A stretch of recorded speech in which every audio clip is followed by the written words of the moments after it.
Good morning all of you. तो बच्चों आज पढ़ेंगे हमारा छत्तीसगढ़ पाठ का शीर्षक है हमारा छत्तीसगढ़, जिसके कवि हैं श्री लखनलाल गुप्ता जी। जिसके कवि कौन हैं? लखनलाल गुप्ता जी। ठीक है, पाठ है उनका। यहाँ पर नाम से स्पष्ट है हमारा छत्तीसगढ़। छत्तीसगढ़ की जो पावन धरती है, छत्तीसगढ़ की जो प्रकृति छटा है, उसका चित्रण करते हुए कवि बात कहते हैं।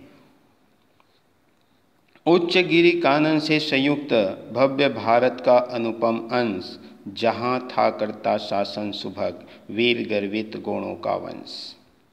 नर्मदा महानदी शिवनाथ आदि सरिताएं पूत ललाम, प्रवाहित होती कल कल नाद हमारा छत्तीसगढ़ अभिराम। कवि यह बात कहने लगते हैं कि यहाँ इस छत्तीसगढ़ की धरती पर ऊंचे ऊंचे पर्वत और जंगलों से भरा पड़ा है। ठीक है, यह छत्तीसगढ़ की धरती जो है, छत्तीसगढ़ की भूमि जो है ऊंचे ऊंचे पर्वतों और जंगलों से युक्त है। ठीक है, और कहा गया हमारा छत्तीसगढ़ विशाल एवं सुंदर। ठीक है, हमारा भव्य भारत का अनुपम अंश, हमारा यह छत्तीसगढ़ जो है बहुत विशाल है और बहुत सुंदर है। और इतना सुंदर है कि ऐसे लगता है कि मानो ये भारत का अनुपम भाग है, भारत का ये अनुपम भाग है। और आगे बात कहा गया, जहाँ था करता शासन सुभग वीर गर्वित गोणों का वंश। यह भी बात कवि कहते हैं कि यहाँ कभी जो है वीर एवं सौभाग्यशाली गोण वंश जो है शासक किया करते थे। गोण वंश के जो शासक हैं वो शासन किया करते थे। और आगे बात कहते हैं,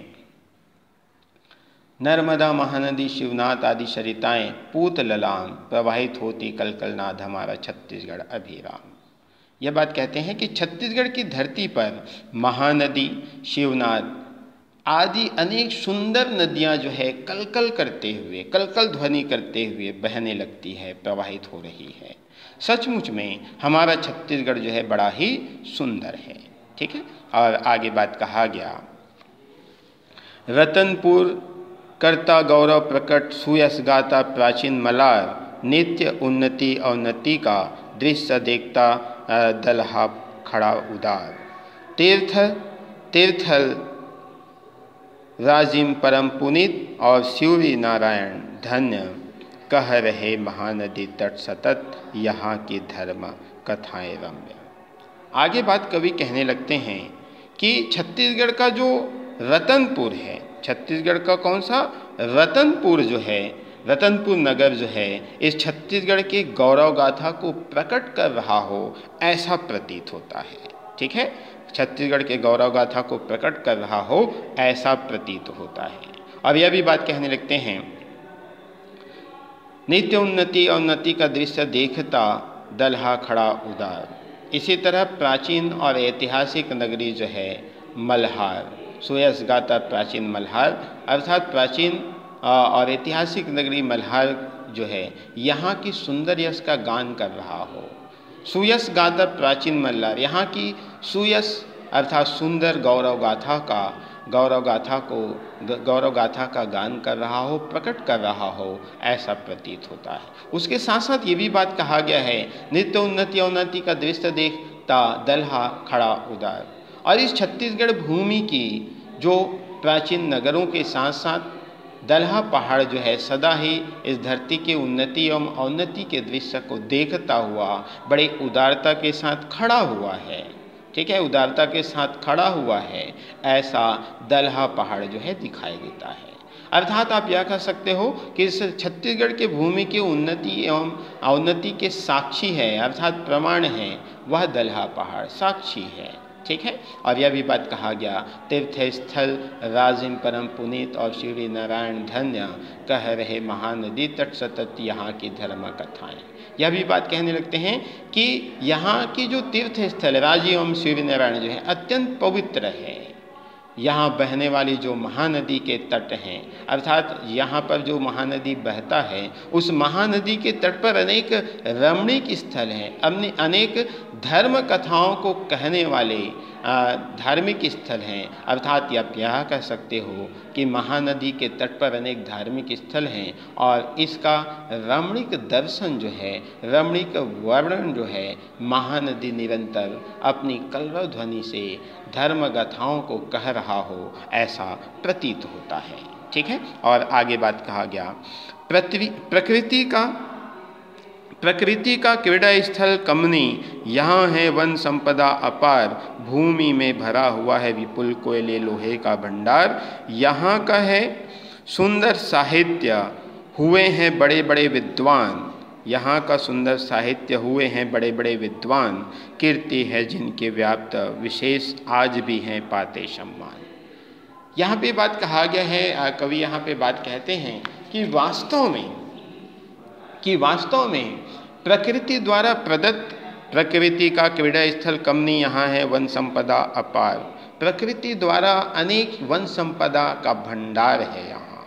ठीक है, प्रकृति द्वारा प्रदत्त अर्थात प्रकृति द्वारा दिया गया है इस धरती की, इस छत्तीसगढ़ की भूमि को अनेक वन संपदा का भंडार है। यहाँ इस भूमि पर वन संपदा से भरा पड़ा हुआ है और उसी प्रकार से कोयला लोहा के और भी भंडार इस छत्तीसगढ़ भूमि पर अपार है। और आगे बात कहा गया है, भूमि में भरा हुआ है विपुल कोयले लोहे का भंडार, और आगे बात कहते हैं यहाँ का है सुंदर साहित्य, हुए हैं बड़े बड़े विद्वान।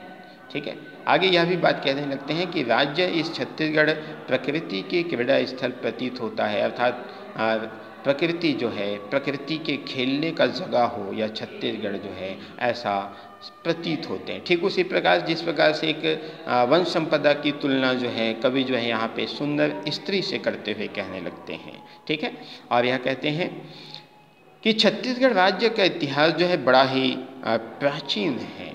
ठीक है, और प्राचीन एवं सुंदर है, ऐसे कहा गया, गिरते जिनके विपा विशेष आज भी हैं पाते सम्मान। कवि यह बात कहने लगते हैं कि बड़े बड़े विद्वानों का कथन है, बड़े बड़े विद्वानों के यह कथन है कि जिनका यश आज भी प्रकृति विशेष रूप से व्याप्त है प्रकृति में, अर्थात आप यह कह सकते हो कि आज भी छत्तीसगढ़ की भूमि का यश जो है चारों तरफ प्रकृति में व्याप्त है, जिसके कारण से आज भी बहुत सारे विद्वान जो हैं सम्मान पाते हैं, विद्वान विशेष सम्मान पाते हैं। ठीक है, ये बात कहा गया। और आगे बात कहा गया है, कौन कहता यह पिछड़ा हुआ अग्रसर है उन्नति की ओर, कटोरा यही धान का कलित चाहते सभी कृपा दृंग को, नहीं यह कभी किसी से न्यून न देकर करता है उपकार, उर्वरा इसकी पावन भूमि अन्न उपजाति विविध प्रकार। यहाँ पे बात कहा गया है कि छत्तीसगढ़ पिछड़ा हुआ है या निरंतर उन्नति के पथ पर आगे बढ़ रहा है, ऐसा कुछ लोग कहा करते हैं। वास्तव में यह धान का सुंदर कटोरा है। ठीक है, कटोरा यही धान का कलित चाहते सभी कृप दृंकोर, अर्थात ये बात कहा गया वास्तव में यह धान का कटोरा है, क्योंकि बड़े पैमाने पर यहाँ धान का उत्पादन होता है। ठीक है, धान का उत्पादन होता है, इसीलिए इसके कृपा दृष्टि जो है सब चाहते हैं।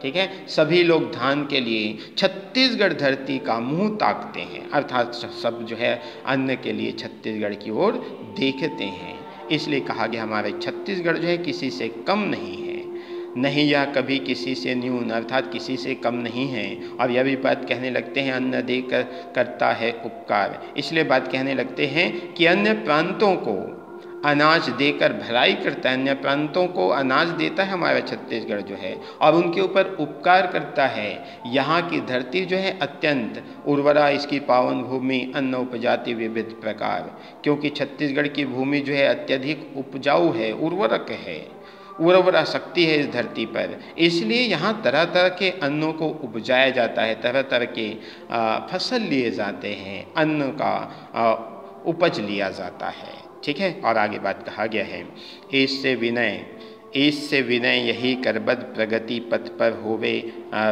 गतिमान, हमारा छत्तीसगढ़ सुख धाम करे सादर इसका गुणगान। आगे बात कहने लगते हैं कवि जो है, इसलिए हे ईश्वर इससे विनय, ईश्वर से विनय कहा गया, इससे विनय यही करबद्ध प्रगति पथ पर होवे गतिमान, इससे विनय यही करबद्ध प्रगति पर होवे गतिमान। इसलिए कवि जो है ईश्वर से हाथ जोड़कर निवेदन करता है, प्रार्थना करता है, और प्रार्थना क्या करता है?